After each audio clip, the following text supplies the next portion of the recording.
Hey folks, and welcome to the channel. As we have now gotten past the Blast Austin Major, and so the roster shuffling is beginning on many of the teams as they prepare for the second season of 2025. And so I thought I would kind of hit rapid fire some of the moves that we know of so far, and then I may do some videos specifically focusing on certain roster moves as they become official, as right now we are dealing with a lot of rumors, but there are some things confirmed and some smaller moves that have already taken place, and so I'll certainly touch on some of those in this video. I'll put timestamps, that way you can kind of skip to whatever part you care about the most. And a lot of these I'm going to be giving just kind of my gut reactions. Obviously, we won't really know much about these until these teams actually start playing with their new lineups or until moves start getting confirmed.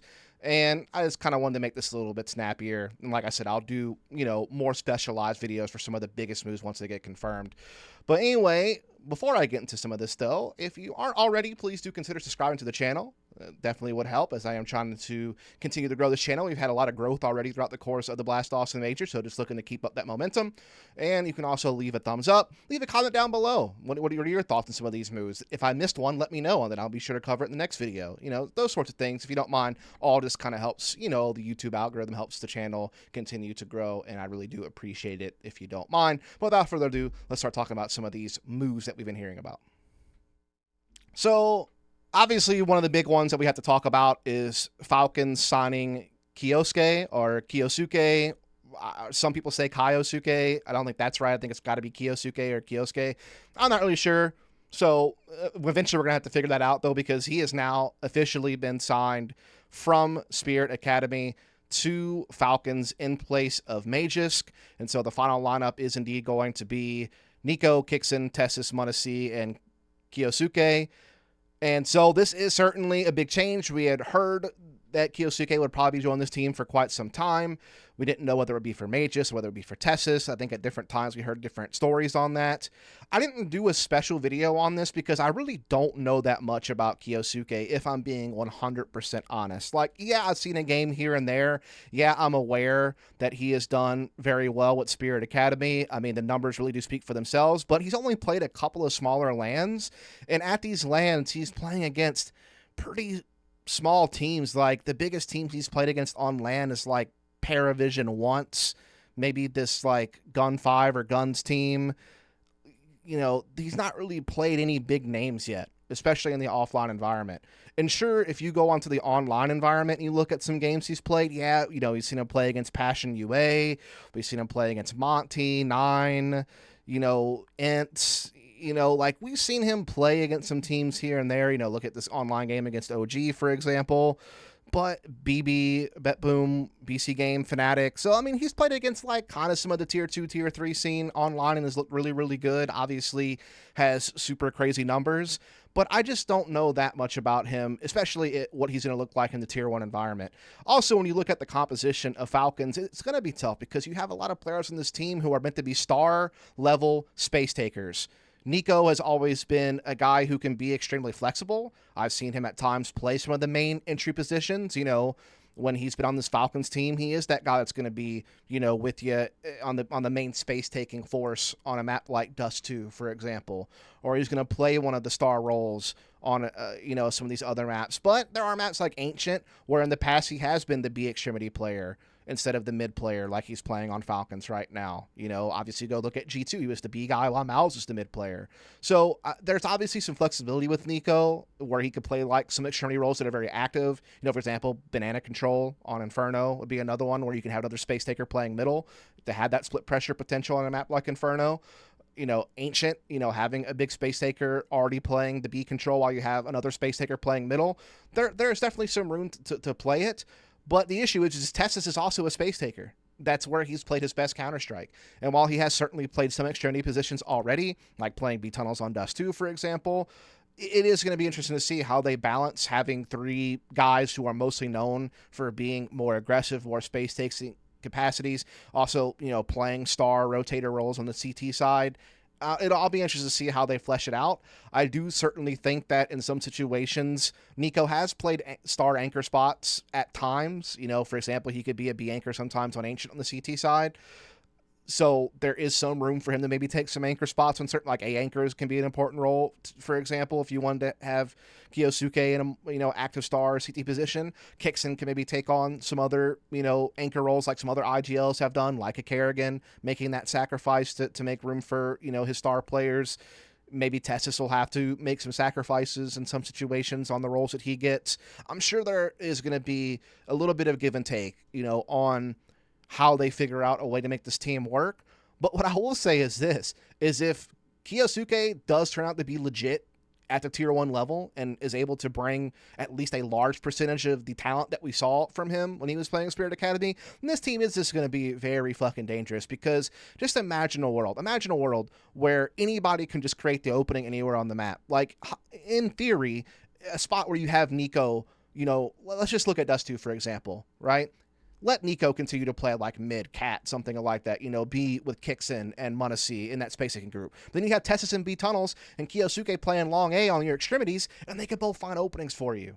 That'd be nuts. Or look at a map like Inferno. What if you keep Nico on banana control on the T side? Then you let Kyosuke play like that mid-boiler position. And you have someone like Testis looking for timings out the apartments and swinging balcony. All of a sudden, you are just able to spread out where you can get playmaking from, where you can get openings from. So there is a world where they can make this type of thing work, but it's going to take some sacrifice. It's going to, really count on Kyosuke to, kind of learn the ropes of playing at tier 1 on LAN. At least he has sub-LAN experience, so he's not going in completely cold. But it's an interesting environment, right? You're going from playing with a, full Russian-speaking team to playing on an international team.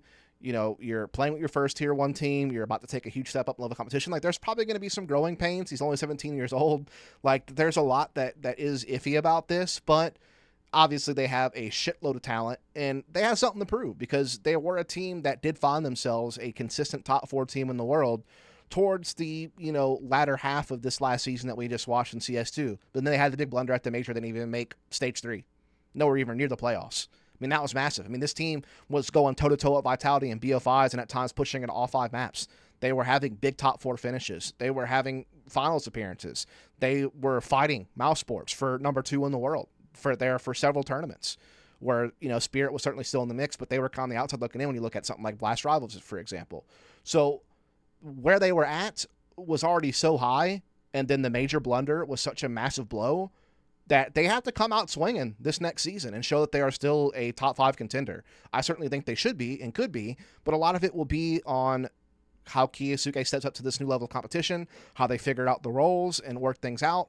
We just got finished watching FaZe deal with a similar situation where they replaced Rots with a space taker and a Liege. And so you already had Kerrigan, who liked to do a lot of entry work in space taking. Rain, obviously known for doing that role for FaZe for some time. Then you bring in a Liege. Rain has to make sacrifices, and they had their struggles. Right? We know that throughout the course of this year. It's been talked about time and time again. And Falcons could find themselves in a similar spot trying to fit these pieces into maybe spots they don't feel natural in. So we'll have to see how it goes, but certainly open-minded, and it will be really cool if it does work out because that is a lot of firepower on one team. That is just so much skill. That could be what it takes to finally break Vitality, is just to load up a shit ton of talent, have them all hot at the same time, and just be able to win the duels. It could just be fireworks like that makes it happen. Now, the other kind of big confirmed move that we had happen is that apparently Perfecto completes the VP lineup and they're done making changes. They benched Flamus and they have brought in Perfecto to replace him. Obviously, Perfecto is an interesting story because this guy hasn't played, really competitive Counter-Strike consistently for about a year. I mean, yeah, he was playing on a couple like little small teams like this Egoisto and Roller Coaster, whatever the hell this is, but he really didn't play seriously since April of 2024 at Cloud9. So it has been over a year since he was consistently playing at a top level. Obviously, you look at this guy, he had an incredible history with Navi. That's where he really made a name for himself, coming from the Simon team, getting on the Navi in 2020, having a lot of success pretty much immediately after joining Navi. That's when they, right before COVID, were able to go on that run of winning, 5 tournaments in a row. And then even after the COVID era, we come back, they took second at PGL Antwerp Major, and had a lot of success with Navi, and then shifted to Cloud9, and then things kind of became a little bit stagnant. Eventually, he kind of petered off, and we didn't see him play for a year. But if he's able to come back and be in somewhat decent form, he's definitely going to be a guy who can be a good player. I just don't see how this solves Virtus Pro's problems. Perfecto is mostly known as like a lurker and extremity player and kind of played a mix of CT roles throughout his career, some anchoring on some maps, some rotator roles on some other maps. So I don't doubt that they can find a balance CT-wise, but who is supposed to create openings for this team? That's my big question. Because Electronic, obviously being the IGL, he'll be in the main control group, but is he really going to be an effective entry fragger? His individual form was a huge problem for this team, lately when you look at it. I know he had his moments in the major where his individual form looked up, but he also had his down moments, and just generally speaking, obviously hasn't been doing hot for a long time, right? I don't have to tell you that. So who's going to do it? Flit can be aggressive, but he hasn't been known to be an entry fragger. Fame can be aggressive, but he's also not really known as an entry fragger. So someone's going to have to step up between Flit and Fame to be that big opening force for this team, because otherwise her T-sides are not going to function. And also, look, at the end of the day, like, leadership is the problem on this team. Sometimes they just look like dog shit. Let's be honest. Let's be very clear about it. There are times where Virtus Pro has looked good, right? There are moments where I feel like Virtus Pro is capable of something. There have been events where they actually have done some stuff. It hasn't been all bad this year, right? Like 5th, 6th at Katowice, not too shabby, at a big premier tournament to kick off the year to come 5th, 6th place. That's not too bad, right? And when you even look at some of the games that they were playing at this event to make it that far, they beat G2. They beat the Eternal Fire team that became Aurora, and then they get beat by 2 top 4 teams in the world. So that was a pretty good run for them. But then after that, it's like you kind of run out of positive things to say. Because, yeah, they had a top 8 at Blast Open Lisbon and a top 8 at Bucharest for PGL. But other than that, they were awful. And again, they had their moments in some of the BO1s at the Blast Major. But again, it's not like they're playing anybody big. I mean, yeah, Payne made the playoffs, I guess. But still, that's not a team that's been that great this year. Yeah, you got a BO1 win over Mouse. Yeah, you took care of Legacy, who have made a lot of ruckus throughout the course of the tournament. But then you got to the BO3s and you were, again, tanking. And yeah, one of those matches was against Vitality. But still, you weren't even competitive in these games. And so it is just one of those situations where I just don't know how this fixes the team overall. Because there are times where the team looks confident and plays proper, good-looking CS. And they're playing with some pacing changes. They're playing with some gusto. They look like a solid team. But then I also see them fall back into the past where they look stagnant. They look indecisive. They milk the clock down to the last 10 to 15 seconds. They don't really know what they're doing. They can't really seem to commit. They can't really make a play. They just get stuck in the mud, just searching for an answer, and they can't find one. And I don't know how that gets solved unless they eventually change IGL at some point, which apparently they're not going to do because they're claiming this is the only move. They've made it very clear that with this change, this is their roster complete for this upcoming season. So if that's the case, it leads me to wonder, what the hell is going to happen? Perfecto for Flamis in itself is not a solution, and they've already tried coaching changes as well. So I just don't see how this makes much of a difference. I don't anticipate it will. I'd be very shocked if it does.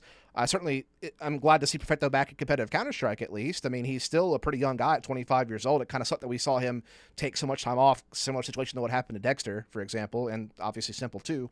But yeah, I just think that this team still has a lot of question marks to me, and I don't expect them to do a whole hell of a lot because I think that they haven't really solved the main issue, which is that they can't consistently operate like a good-looking team. And I don't think one player change solves that problem. They're going to have some huge growth, some huge boot camping. I don't know. It's going to take a miracle, in my opinion. But if they do it, fair enough, But I just think that they need more changes than this. Now, another one that we can look at that we know for sure is that SunPayus and Saul obviously joined G2 prior to the Austin Major even starting, that they had to make this announcement, that Heroic announced that SunPayus and Saul were sold to G2 and that it will happen at the conclusion of the Blast Austin Major. And part of this is because that organizations have to come to an agreement and then they have to, disclose that there's some type of conflict or something along those lines, I believe is kind of what it was. But as it stands, we already know that SunPayus is coming to the team as a new opper. They were using Hades as a stand-in, and then Saul comes as a coach. And look, I think these are 2 brilliant moves for G2. I do think SunPayus is a pretty damn good opper. I think that in the current market, obviously, losing m0NESY stinks. You're not going to replace that. And while you certainly can fault G2 for the fact that they let crazy talents like Nico and m0NESY walk out the door, and they deserve that criticism. I'm not going to spend too much time on that because I feel like we've already talked that point to death. So at this point, we just have to look at what G2 looks like going forward. And I do think in the current opping market, other than maybe just trading for Dexter whenever they were selling m0NESY, there wasn't really any other big name oppers, unless you try to go for like a simple or something like that, like and roll the dice like FaZe did, or you're going to gamble on a smaller talent, like a Grix, or like what Fury did with Maladoy. Like, you're going to gamble on an upcoming talent. And so if you're not going to do that, I do think SunPayus was a good pickup. I do think he's a good opper. I think he will certainly be a good piece of this team. I think he was, for a time, Falcons' best player. I think he played very well on Heroic. And, he's had a good career and is proven that he can be a pretty consistent opper. Now, is he going to be as good as some of the best oppers in the world? That's a tough one, because I don't think you're going to be doing better than guys like Ziwu, like m0NESY, like Shiro. I'd even put Torzi ahead of him, obviously. Like maybe he's battling for like Woxic and a couple other guys for like that 5th slot in the top 5, maybe, if you're being optimistic.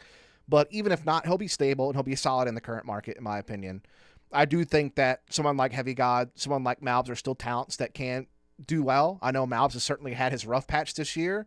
It's very evident that he has kind of struggled to step into the spotlight with some of the other talents leaving this team. But he did show some signs of promise in some of their most recent tournaments, where you feel like he could turn it around. He certainly had, a good history with this team in the past. It'll just all come down to who else they get, because supposedly Hunter will be the new IGL, is kind of one of the most recent reports that we saw, and that they are just going to seek a replacement for Snacks in a rifling role. X-Kaspersky from INTS has been one of the names that have been floated, obviously. Once this becomes official, maybe I'll make a separate video talking about G2, but until then, it's just speculation. But this is kind of what I anticipated happening. I'll actually link down below. I wrote like this kind of article for Blast when I was doing Blast Rivals, where I kind of predicted what G2 might do going forward. And I actually kind of called it in some way. So I'll link that down below if you're curious about some of my thoughts about what they're doing. But all in all, at the end of the day, I think that, picking up Saul as a coach is a brilliant move. This guy's obviously had his success with Heroic, with INTS, so on and so forth. Definitely a guy who has a good reputation for developing talent and helping teams grow and be the best that they can be. So I think that that's certainly going to help, especially with Hunter being a fresh IGL.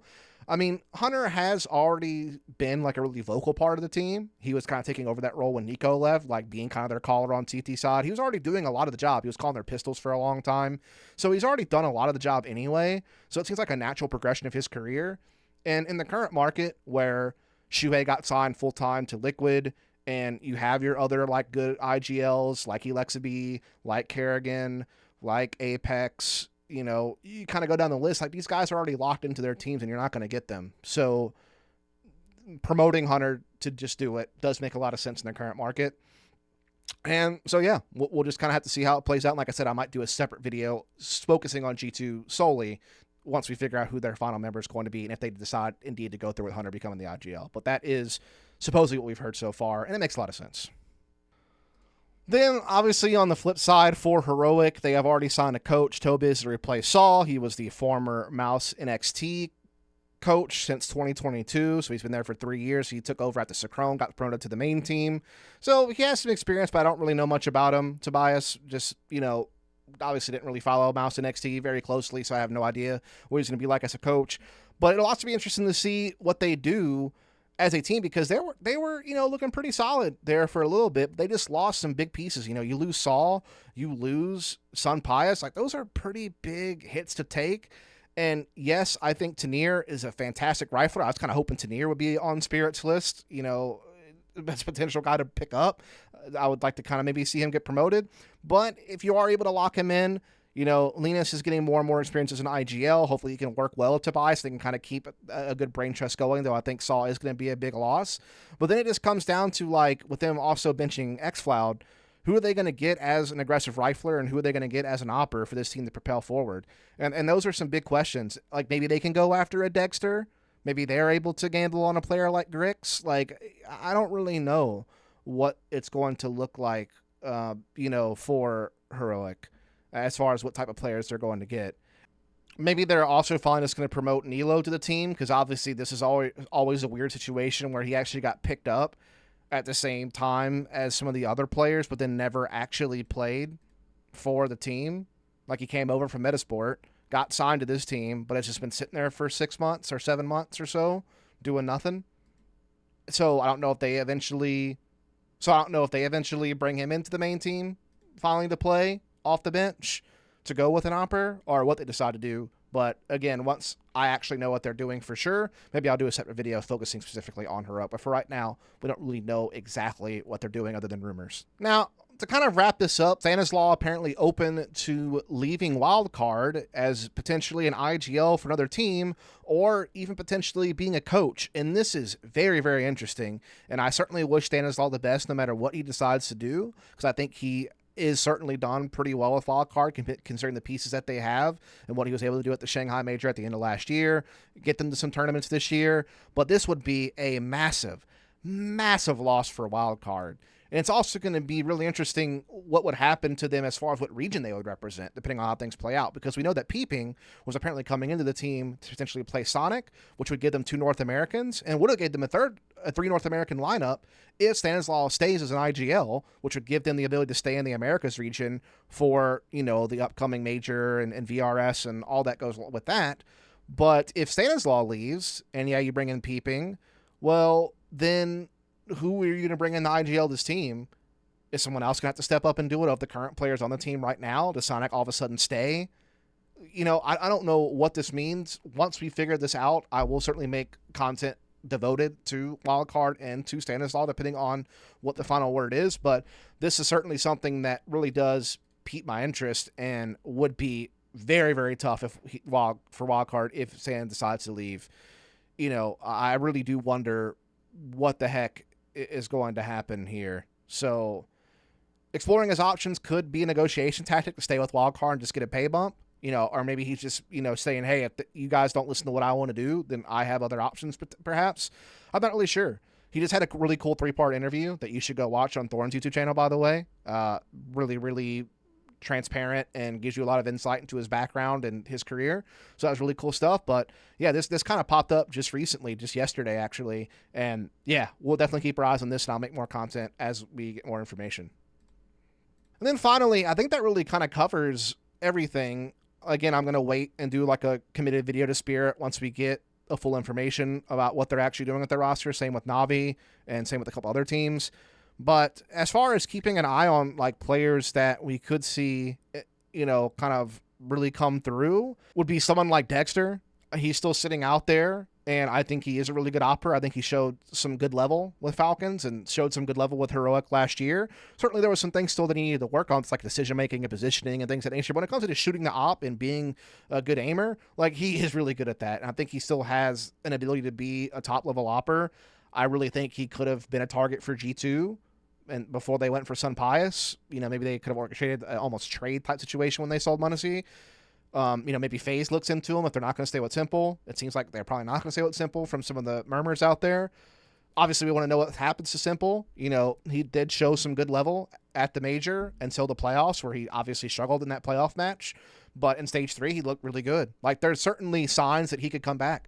I think what looked weird for him is just his movement looked off sometimes. Like he would kind of run into stuff sometimes, or just like make a really weird peak that you wouldn't expect. There's definitely some stuff there that still needs to be worked off as far as Rust goes, but he certainly proved that he can still play at a pretty high level. So Dexter and Simple are really the oppers. I'm very curious to see what actually happens with them going forward.